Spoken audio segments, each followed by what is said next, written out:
로마서 1장부터 8장까지는 개인적인 구원의 문제를 말씀하고 있고 9장부터 11장까지는 이스라엘 민족의 구원 문제를 말씀하고 있습니다. 먼저 1장부터 8장까지의 내용을 간략하게 정리해 드리도록 합니다. 로마서 1장부터 4장까지 유대인이든 이방인이든 다 죄인입니다. 하나님의 진노를 받을 수밖에 없었습니다. 그래서 하나님께서 복음에 하나님의 의를 나타나게 해 주셨고요. 우리가 예수님을 믿는 믿음으로 의롭다함을 얻게 되었습니다. 이렇게 믿음으로 의롭다함을 얻고 구원받은 자들은요, 로마서 5장부터 8장까지 이제 성화의 삶을 살아야 됩니다. 성화의 삶을 사는데 세상은 여전히 죄가 왕노릇하는 세상입니다. 우리는 죄에 대해서 죽었고요, 또 율법에 대해서도 죽었습니다. 그럼에도 불구하고 여전히 우리가 성화의 삶을 제대로 살지 못하고 죄짓고 삽니다. 왜 그럴까요? 우리 속에 있는 죄성 때문에 그렇다는 겁니다. 그래서 바울은 로마서 7장에서 오호라 나는 곤고한 사람이로다. 이 사망의 몸에서 누가 나를 건져내랴 탄식을 합니다. 여러분, 우리가 어떻게 하면 온전히 죄를 이기며 성화의 삶을 살 수 있을까요? 로마서 8장에 보니까 성령입니다. 성령을 통해서 우리가 온전히 성화의 삶을 살 수가 있습니다. 그 성령님은 생명의 영이 되시고요. 그래서 우리를 생명길로 인도하십니다. 그 성령님은 영광의 영이 되시고요. 그래서 우리로 하여금 천국의 영광을 누릴 수 있게 해 주십니다. 그 성령님은 사랑의 영이십니다. 그래서 지금도 하나님의 사랑, 예수님의 그 십자가의 사랑을 우리에게 물붓듯 부어주고 계시는 줄 믿습니다. 그래서 아무리 죄가 유혹한다 할지라도, 아무리 마귀가 유혹한다 할지라도, 아무리 세상이 유혹한다 할지라도 우리는 단호하게 끊고 이기고 성화의 삶을 살 수 있는 겁니다. 그래서 바울은 로마서 8장 37절에 우리가 넉넉히 이기느니라, 죄를 이기고 마귀를 이기고 세상을 이기고 우리가 거룩하고 성결한 삶을 살 수 있다, 이렇게 말씀하고 있습니다.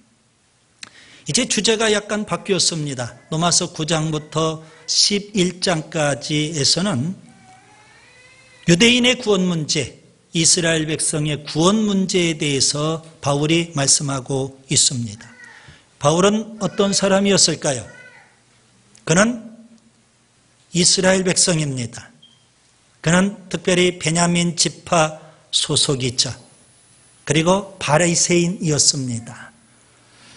그 당시 최고의 율법 학자였던 가말리엘의 문화생이었습니다. 그런 바울이 예수님을 증오했고요, 교회를 잔멸하려고 했고요, 그리고 그리스도인을 몹시 핍박을 했습니다. 어느 날 그가 담에색에서 예수님을 만나게 됩니다. 회심을 하고 주님이 주신 사명 그대로 이방인의 사도로 복음을 전합니다. 세계 가는 곳마다 복음을 전하고 많은 교회들을 개척을 합니다. 공통점이 있다면 가는 곳마다 유대인들로부터 엄청난 박해와 핍박을 받게 됐습니다. 그럼에도 불구하고 그는 먼저 유대인들에게 복음을 전하고 그런 다음에 또 이방인의 사도답게 이방인들에게도 복음을 전했던 겁니다. 그가 선교 사역을 하면서 마음속에 고민이 생겼습니다. 왜 내 동족 유대인들은 복음을 거부할까? 이것이 바울의 마음속에 깊어진 고민이었습니다. 왜 내 동족들은 복음을 거부할까? 그래서 바울은 오늘 로마서 9장부터 11장에서 그 문제에 대해서 심도 있게 말씀해 주고 있습니다.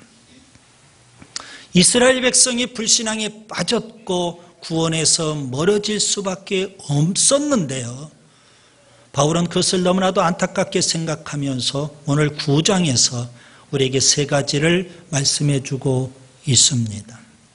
저는 이 세 가지를 통해서 우리가 좀 도전도 받고 교훈도 받기를 원합니다. 첫째, 여러분 1절부터 5절을 보세요. 바울은 마음의 소원을 품었습니다. 우리 한번 따라서 합시다. 소원을 품자. 바울은 동족 이스라엘 백성에 대해서 두 가지 마음이 그의 마음속에 교차하고 있었습니다. 하나는 1절과 2절에 보시면 대부분 유대인들이 복음을 거부한 것 때문에 마음에 큰 근심과 고통이 있었습니다. 또 하나는 그가 유대인들로부터 엄청난 박해와 핍박을 받으면 받을수록 내 민족이 구원받으면 좋겠다. 마음에 큰 소원이 있었던 겁니다. 3절이죠. 그래서 마음속에 큰 고통과 근심이 있었고 또 한편으로는 마음속에 큰 소원이 있었던 겁니다. 엄청난 박해와 핍박을 유대인 동족으로부터 받으면 받을수록 그의 마음속에는 이 소원이 더 커지게 됐던 겁니다. 구약의 예레미야 선지자가 그랬죠. 그를 가리켜서 우리는 눈물의 선지자라고 표현합니다. 남쪽 유다 나라가 망해갈 때, 그 암울한 때, 어두움 때 그가 사역을 했어요. 그는 눈물로 하나님 말씀을 전합니다. 내 동족이 구원받기 위해서. 그는 토굴 속에 갇히기도 했고요. 끝내 그는 애굽에까지 끌려가서 동족이 던지는 돌에 맞아서 순교하기까지 했습니다. 여러분, 예레미야는 동족의 구원 문제 때문에 눈물을 흘려야 됐고 눈물을 넘어 피까지 흘리게 된 것을 우리는 성경에서 배우게 됩니다. 모세도 그런 마음이 참 강했죠. 출애굽을 하고 이스라엘 백성이 시내산에 도착을 했어요. 하나님과 언약을 맺기 위해서 모세는 40일 금식하면서 시내산에 오르게 됐습니다. 그런데 산 기슭에서는 이스라엘 백성들이 출애굽한 지가 얼마나 됐습니까? 출애굽의 그 기억이, 홍해의 기적이 생생한 그들. 그런데 금송아지를 만들어 놓고 우상 숭배에 빠지고 말았습니다. 하나님께서 진노하시죠. 이스라엘 백성을 다 쓸어버리겠다는 겁니다. 그리고 모세 한 사람을 통해서 새로운 민족을 일으키겠다 그랬어요. 그런데 모세는 하나님 앞에 간곡하게 중보기도를 합니다. 출애굽기 32장 32절에 보면 그들의 죄를 사하시옵소서, 그렇지 아니하시오면 원하건대 주께서 기록하신 책에서 내 이름을 지워버려 주옵소서. 하늘의 생명책에서 내 이름이 지워지는 한이 있더라도 하나님, 내 동족 이스라엘 백성을 긍휼히 여겨달라고 그렇게 그가 기도를 했던 겁니다. 바울이 왜 이방인의 사도임에도 불구하고, 그리고 동족으로부터 엄청난 박해와 핍박을 받음에도 불구하고 그는 왜 동족을 결코 포기할 수가 없었을까요? 이유가 있죠. 4절과 5절에 보시면 이스라엘 백성, 동족 유대인들에게 하나님이 주신 특권이 있었기 때문에 바울은 결코 동족의 구원 문제를 무관심할 수가 없었어요. 이방인의 사도였고 많은 박해와 핍박을 동족으로부터 받음에도 불구하고 그는 동족의 구원 문제에 깊은 관심이 있었던 겁니다. 동족 이스라엘 백성에게는 8가지 영적인 특권이 주어졌습니다. 4절과 5절을 보세요. 첫째, 양자됨이라고 했어요. 하나님이 이스라엘 백성을 출애굽시켰고 그들을 하나님의 자녀로 삼으셨습니다. 일종의 장자와 같습니다. 두 번째는 영광이죠. 하나님께서는 이스라엘 백성에게 친히 영광으로 나타나셨고요. 그리고 성막에도 하나님의 영광이 친히 임하기도 했습니다. 그 다음에 세 번째, 언약들 있죠.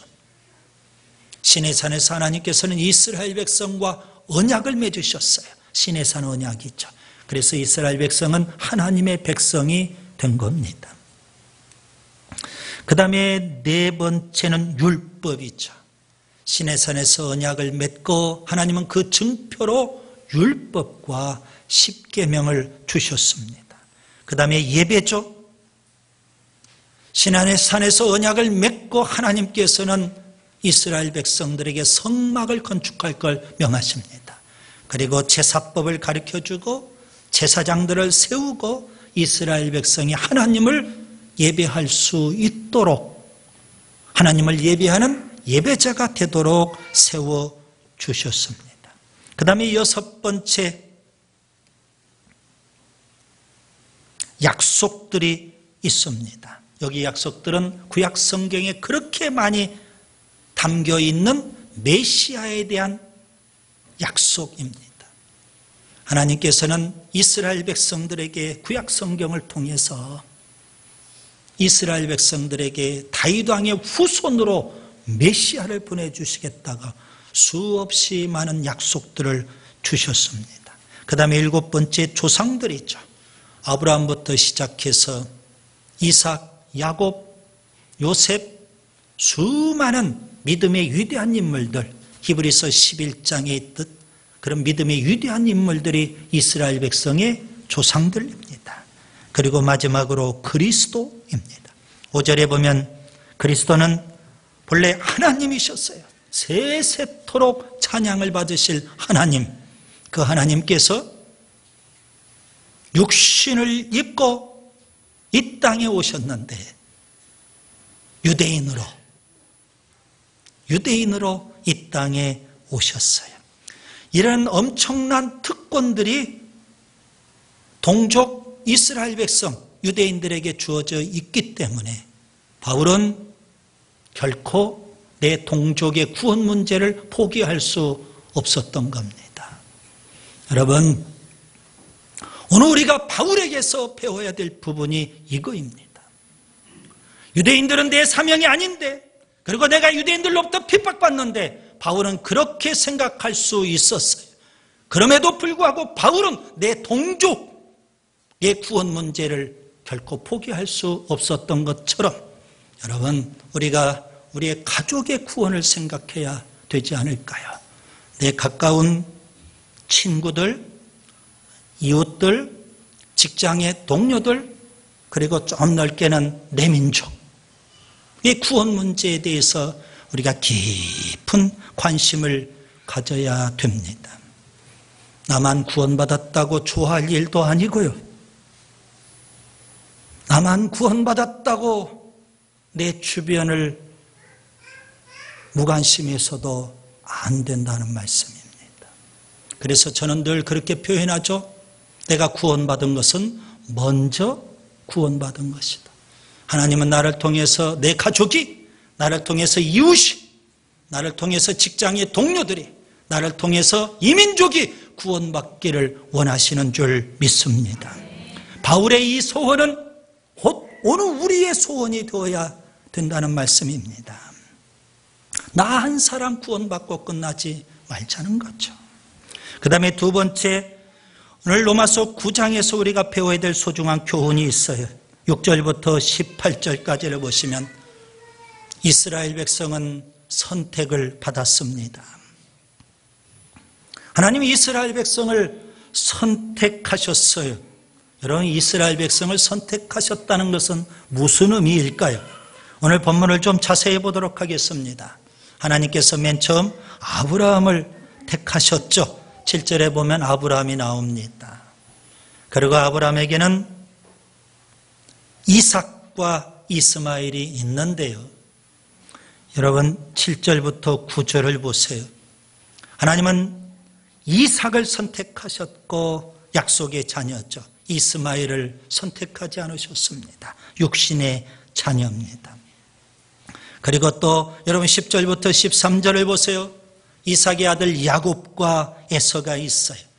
하나님은 야곱을 사랑하셨고 에서를 미워하셨다 그랬어요. 야곱을 사랑받는 자녀로 택하셨고요. 에서를 미움받는 자로 놔두셨어요. 그리고 또 계속 14절부터 18절에 보시면 출애굽 때의 상황이죠. 하나님은 이스라엘 백성을 긍휼히 여기셨고요. 반면에 바로 왕을 완악하게 하셨어요.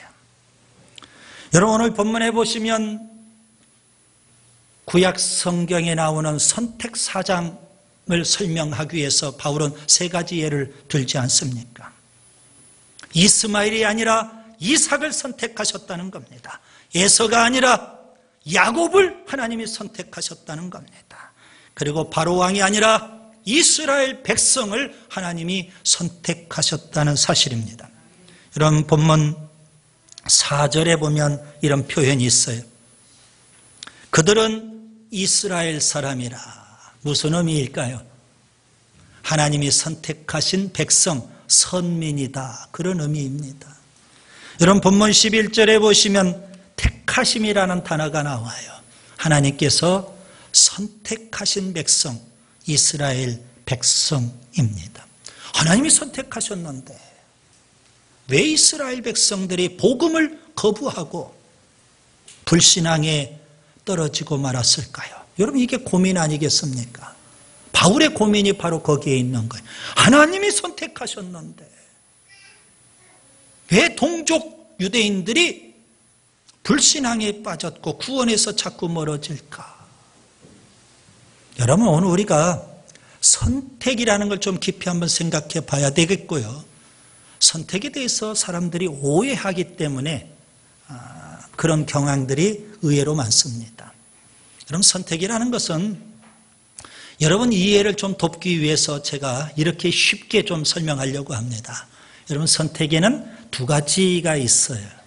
하나는 구원을 위한 선택이 있고요. 또 하나는 사명을 위한 선택이 있어요. 좀 어려울 수 있겠는데요. 구원을 위한 선택이란 뭐냐? 여러분, 로마서 우리가 지난 시간에 8장 29절 30절을 보세요. 하나님의 원대한 구원 계획이 거기에 담겨 있죠. 하나님께서 뭐 하셨어요? 첫째, 미리 아셨어요. 미리 아신 자가 있어요. 이걸 예지라고 표현했어요. 미리 아신 자를 미리 정하셨어요. 예정이라고 표현했어요. 그 예지와 예정을 선택이라고 제가 표현한다. 이렇게 말씀을 드렸어요. 그 미리 정하신 그들을 부르신다 그랬어요. 소명이 있죠. 부르신 그들을 의롭다 하시고 칭이라고 했어요. 의롭다 한 그들을 영화롭게 하셨다. 영화라고 표현했어요. 하나님께서 선택하시고 그들에게는 끝내 칭의와, 그렇죠, 소명, 칭의, 영화, 구원을 하나님께서 베풀어 주시는 거예요. 이것은 구원을 위한 선택, 이렇게 표현할 수가 있어요. 반면에 사명을 위한 선택이 있어요. 제가 여러분에게 질문을 던질 겁니다. 하나님이 왜 아브라함을 택하셨을까요? 하나님께서 왜 아브라함의 아들 가운데 이삭을 택하셨을까요? 하나님께서 왜 야곱을 택하셨을까요? 하나님께서 왜 많고 많은 백성들 가운데 이스라엘 백성을 택하셨을까요? 사명을 위해서입니다. 어떤 사명일까요?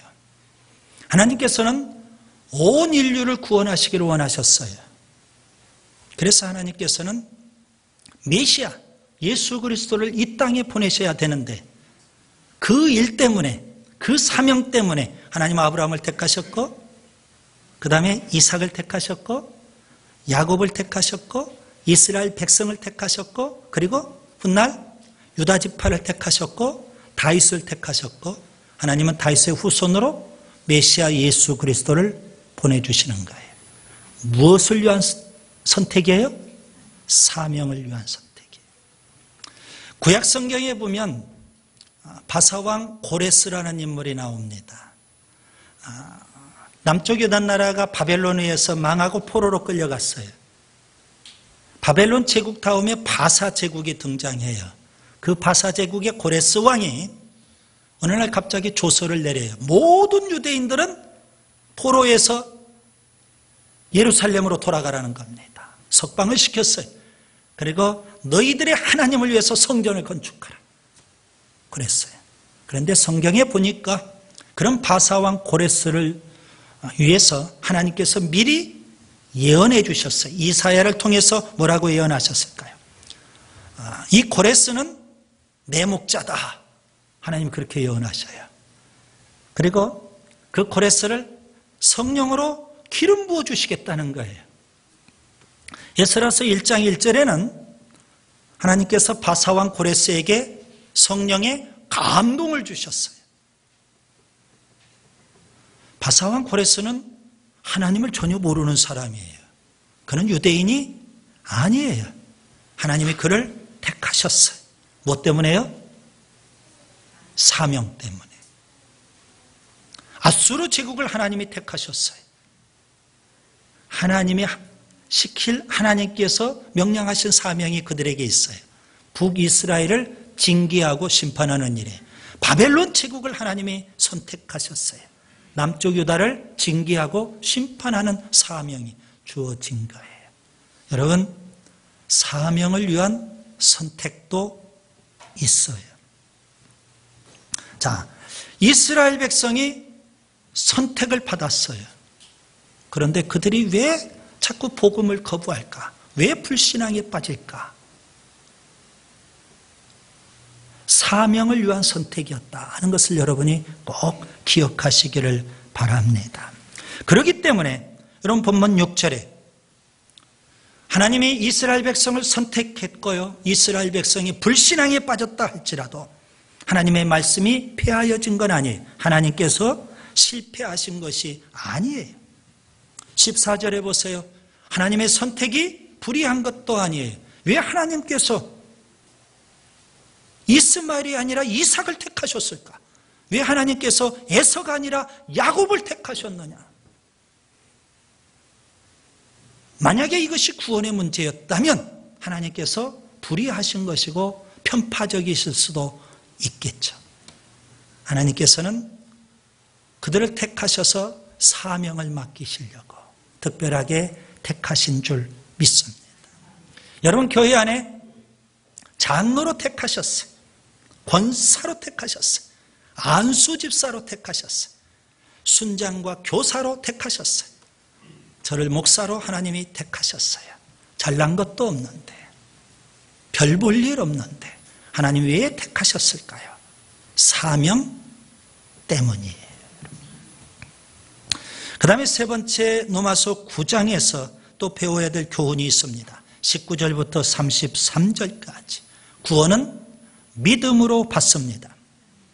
자, 하나님께서 이스라엘 백성을 주권적으로 선택하셨다 할지라도 우리가 하나님을 비난할 수 없다고 말씀을 드렸어요. 왜 그럴까요?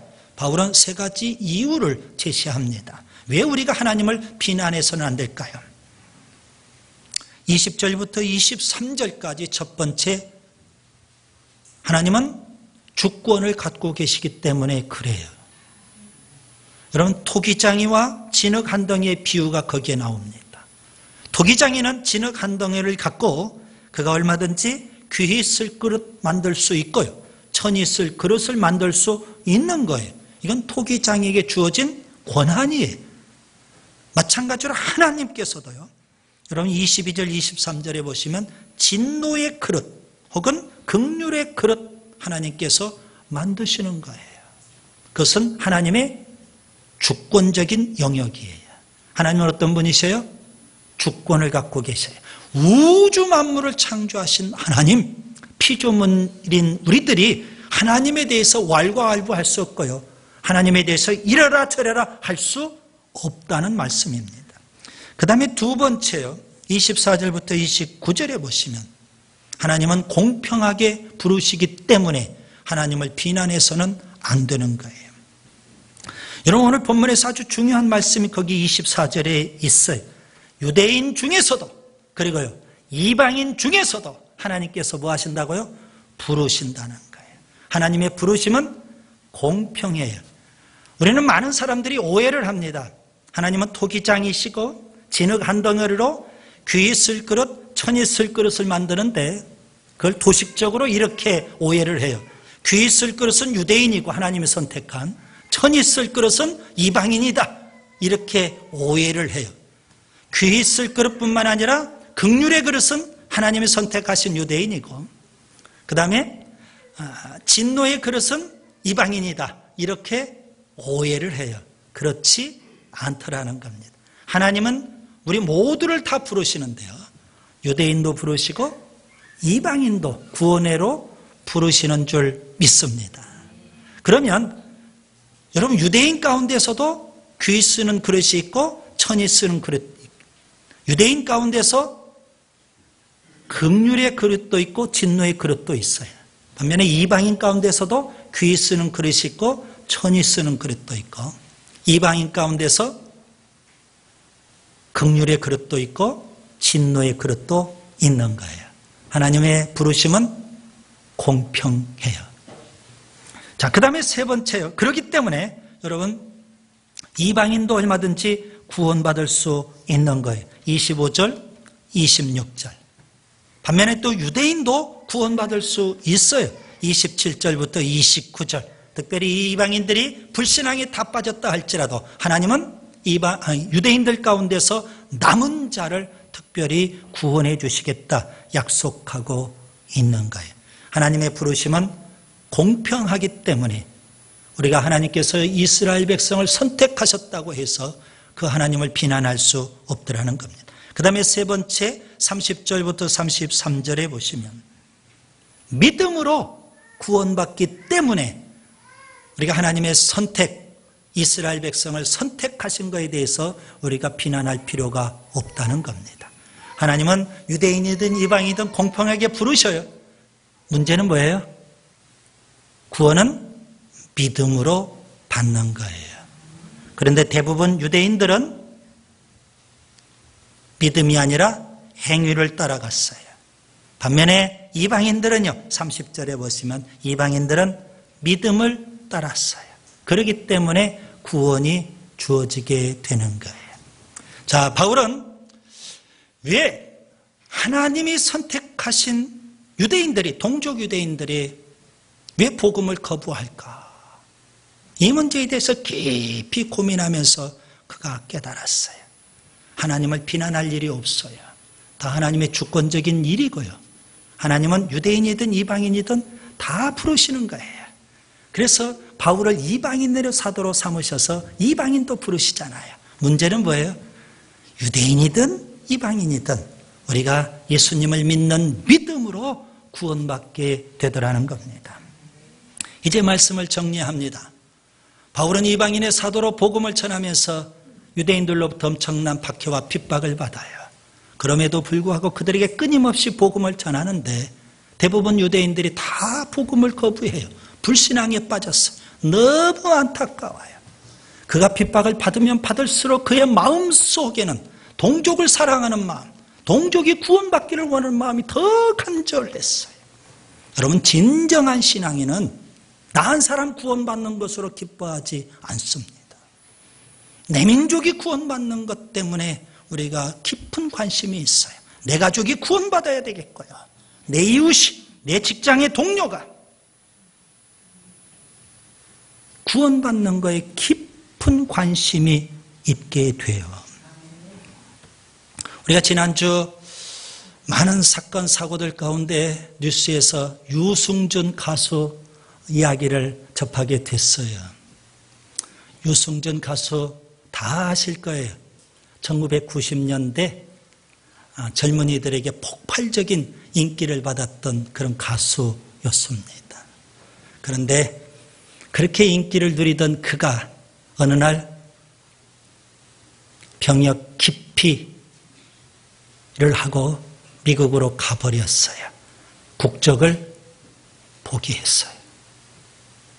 그는요, 가수 생활을 하면서 무대 위에서 나는 그리스도인입니다. 젊은이들에게 당당하게 그렇게 고백을 하고 많은 영향력을 끼칠 수 있었어요.